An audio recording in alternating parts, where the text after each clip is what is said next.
Hello, everybody. Welcome back to another episode of Classics with Courtney, and today is going to be another book and movie comparison, this time on Shane. So full disclosure, Shane was not going to be a part of this channel, at least for this year. Shane is already a very popular film, both in Alan Ladd's filmography and in the Western genre, as it should be. It's a great movie.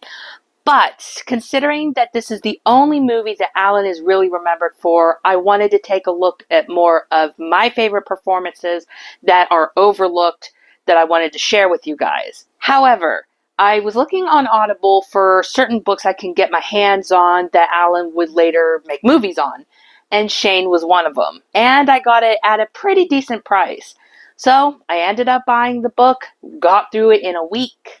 So I thought, you know what, before the book goes completely out of my mind, I wanted to go ahead and do a comparison. So it looks like even I couldn't escape Shane.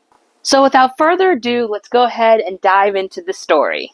Written by Jack Schaefer and published in 1949, Shane tells the story of a mysterious wandering gunslinger who becomes a farmhand for the Starrett family in 1889, Wyoming, defending them and other homesteaders against a powerful cattle baron, Luke Fletcher, while profoundly influencing young Bob Starrett's life. Similar to my experience with this Gun for Hire, I had seen the movie a couple of times before reading the book.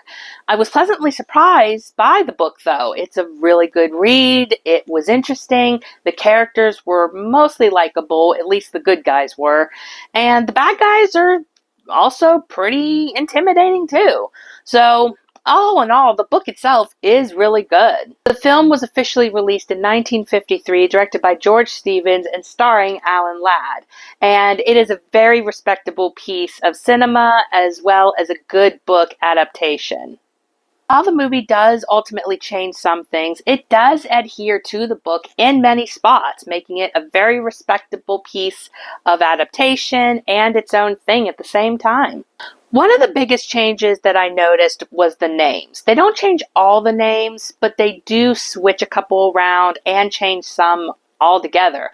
For example, the boy who narrates our story, Bobby in the book, is changed to Little Joe in the film. Now, unlike A Christmas Carol, where Scrooge's girlfriend, I believe, is named Belle, they changed it in the 1951 British adaptation with Alastair Sim to Alice.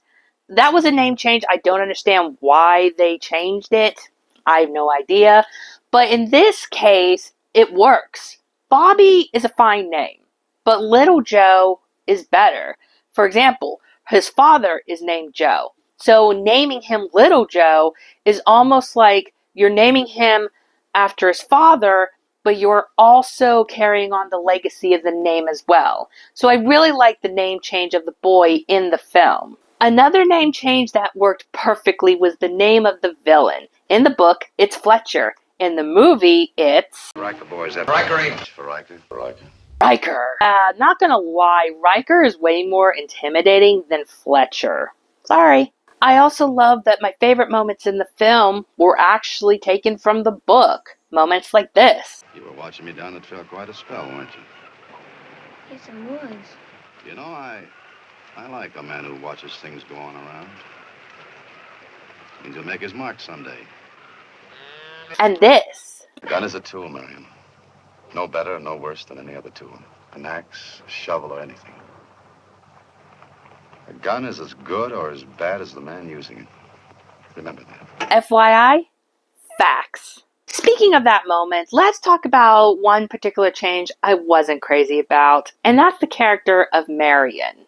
See, Marion in the book is very tough as nails, but she's very sweet too. She's got a good quality of feistiness, yet vulnerability. She can tell you, hey, no, I'm doing what I'm going to do. I'm going to stand up. This is what I'm going to do, while also still fighting for those she loves, but also adhering to what her husband wants, if it's within her rights. In the movie, they kind of change her into a whimpering 1950s movie. And I hate to put it that way too, because I love the 50s. I love the old time movies.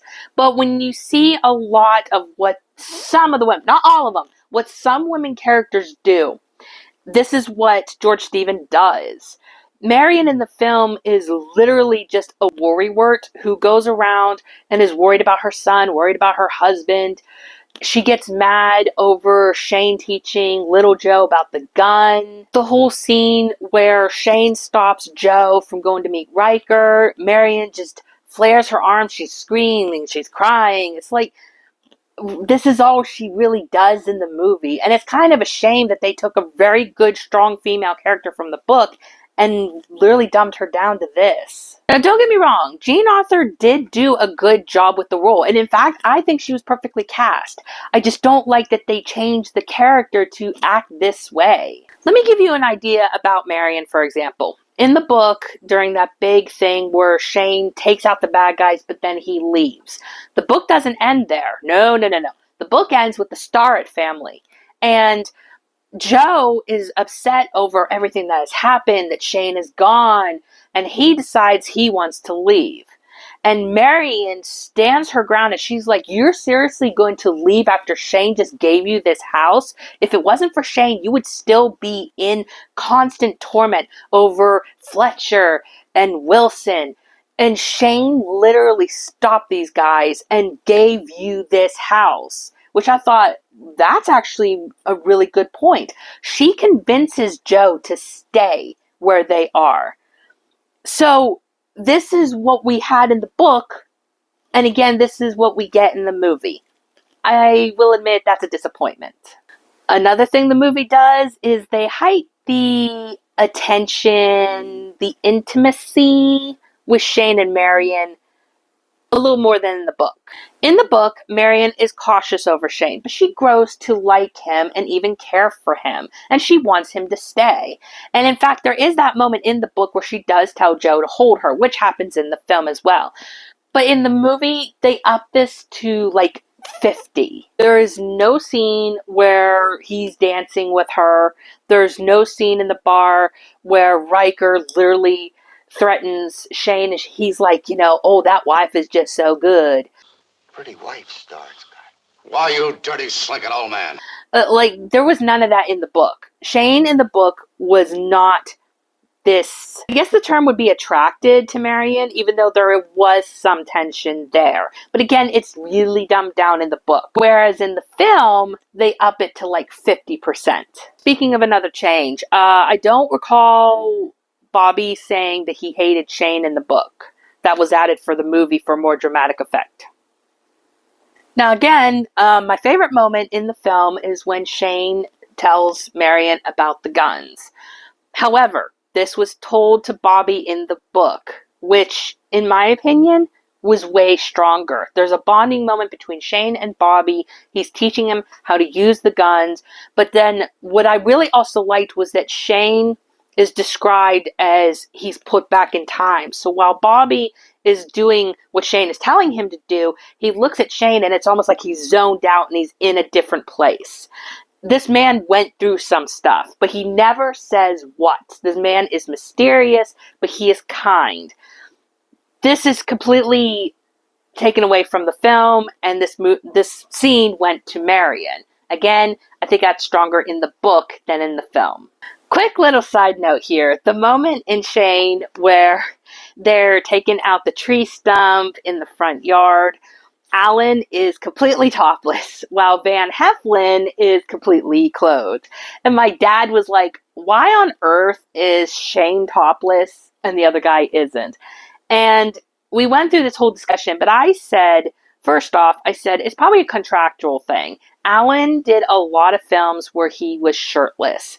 And throughout his career, he did a total of at least 12 movies where he got shirtless. I made an edit about it, by the way, on my Alan Ladd fan page on Instagram, so be sure to check it out if you haven't already. But another thing is, the conversation between me and my dad, he has a habit of looking at things from a biblical standpoint, and he said that he doesn't think that scene was right because the wife was there. So why would Shane be half naked when, she's clearly there with the son?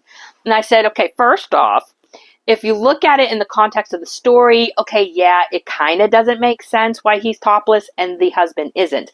However, the thing is, Shane is a wanderer. He does what he wants. He adheres to his own rules. So Shane is not going to do something just because someone tells him to. But I also pointed out that Shane loves the entire family. Shane is not going to go after Marion, even if there's a bit of tension there, a bit of appeal, if you will. He's never going to cross the line because he loves the whole family. He does love Marion, but he also loves Joe and Bobby, or in the film, Little Joe. He loves the entire family. They have become his family. So Shane was never going to cross a line where he would hurt other members of the family. Are you doing this just for me? For you, Marion? Joe, Little Joe. And my dad actually told me that I made a good point. So I thought that was really cool. Another great moment, of course, is the showdown between Shane and Wilson. In the book and in the film, it's relatively similar, but it's played also slightly different. For example, the movie changes a line to this. I've heard that you're a low-down Yankee liar. By the way, can we just admit that Alan Ladd sells that line? Like, that is so good. I just love that line, and he nails it. The film also foreshadows this moment early on when Tori tries to go get a drink and Wilson challenges him. And before Wilson takes him out, Tori says this. You're a low-down lying Yankee. So I do love that reference that Shane ends up saying almost something similar, but in a really awesome way. Also, another great point with the film is the casting of Wilson. Jack Palance is absolutely incredible. He is scary. He's intimidating. He is all around the perfect casting for Jack Wilson. And I just really, really love this casting choice. And again, brilliant on George Stevens' part. So all in all, what is the verdict on this story? Do I prefer the book or do I prefer the film? Do I like either one or both? Well, I like both. I think the book is well written and the characters are pretty well likable for the most part, and they have that richness to them, and I just really enjoyed the story. The movie is also great, despite some of the flaws that I do have with it. I adore this movie. It is one of Alan's greatest films, as it should be. And it's an all-around well-made movie.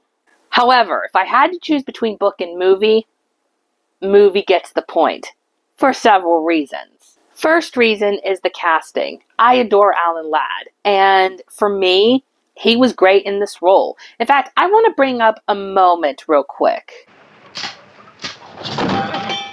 This was not in the book, but to me, this adds to the character of Shane. Shane is not scared. He's cautious. He is alert.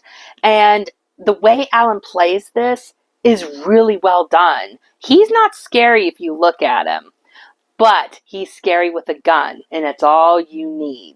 Described as good but dangerous. Again, Alan sells this pretty well. At first glance, he looks good. But, as I said earlier, by first glance, he doesn't look scary. However, after I had said that, one scene did come to mind, and that was when he comes out from behind the house and stares down those who's trying to bully Joe and his family. He does look intimidating there. One stare is all you need, and you know, don't mess with this guy. 2, I had an issue with the swearing in the book. Now, granted, the book doesn't go full out like This Gun for Hire. This Gun for Hire does do a little bit more swearing than Shane does. However, there are some words here and there. Now, granted, I think the biggest word at the time of reading it was the D word. But right near the end, they took the Lord's name in vain. And I thought to myself, you had to ruin the book by using that word. You couldn't have just used the D word. I can tolerate that word. But when you take the Lord's name in vain, you ruin it for me. So that's strike 2 against the book. Problem number 3 has nothing to do with the book itself, but the author. While the author wasn't a full fan of the film, he did grow to enjoy the movie, which is fine. But I cannot let go of the fact that he didn't like Alan Ladd's casting. Okay, let me explain this. As an author, I do understand that you have certain expectations of who you would want to work on your film or who you would want cast as the characters. I totally get that. That's fine. In fact, he wanted Montgomery Clift to be Shane, which, okay, I could see that. What I cannot accept or respect is the fact that he called Alan Ladd a runt. In fact, in the beginning of the book, it's like in the preface or introduction, whatever you want to call it, they say that he went to see the film with his son, and his words was, "Who was that runt as Shane?"